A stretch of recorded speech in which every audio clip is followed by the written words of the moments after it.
High বন্ধুরা, এ দেখো আমার বাড়ির গাছের পেঁপে। এই পেঁপের যদি ঝোল করি বা ভাজা করি কেউ খেতে চায় না, তাই ভাবছি আজকে তোমাদের সাথে পেঁপে মাখা করব। চলো দেখতে থাকো পেঁপে মাখা কিভাবে করব এবং কি কি দিয়ে করব।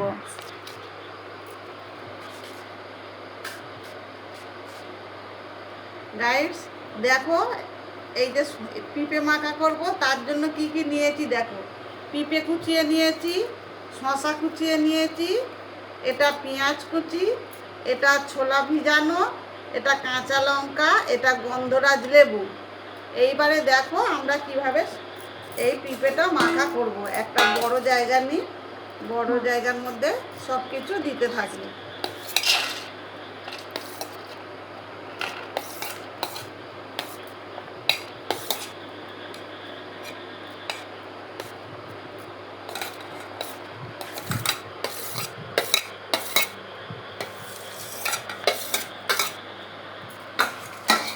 এবার এর মধ্যে নুন দিয়ে দিই,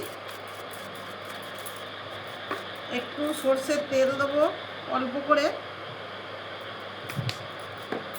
আর একটু বাড়িতে ভাজা জিরে গুঁড়ো দিয়ে দিই। তার সাথে এবার দেবো একটু টমেটো সস, আর এর সাথে দেব গন্ধরাজ লেবু।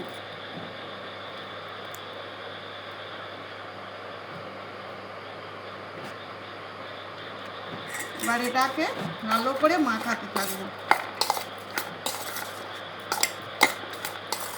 বন্ধুরা, গন্ধটা কিন্তু দারুণ বেরিয়েছে। খাবার আগে গন্ধটা শুকেই অর্ধেক পেট কিন্তু ভরে যাচ্ছে আমার। এমনি তো বাড়িতে পেঁপে যদি বাচ্চাদের দিই তরকারিতে খায় না, কিন্তু এই মাখা উপলক্ষ করে কাঁচা পেঁপেটা ওরা খেতে পারবে, যেটা শরীরের পক্ষে ভালো।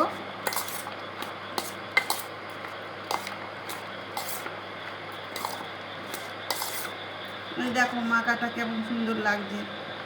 এবার টেস্ট করব একটু।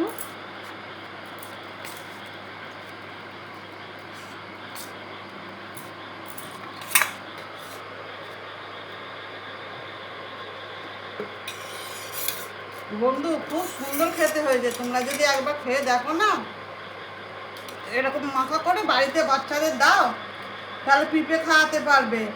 খুব সুন্দর টেস্ট। তরকারি করলে তো বাচ্চারা পিঁপে খায় না, কিন্তু কাঁচা পিঁপে এরা মাখা করে দিলে খাবে, শরীরের পক্ষে খুব উপকারী।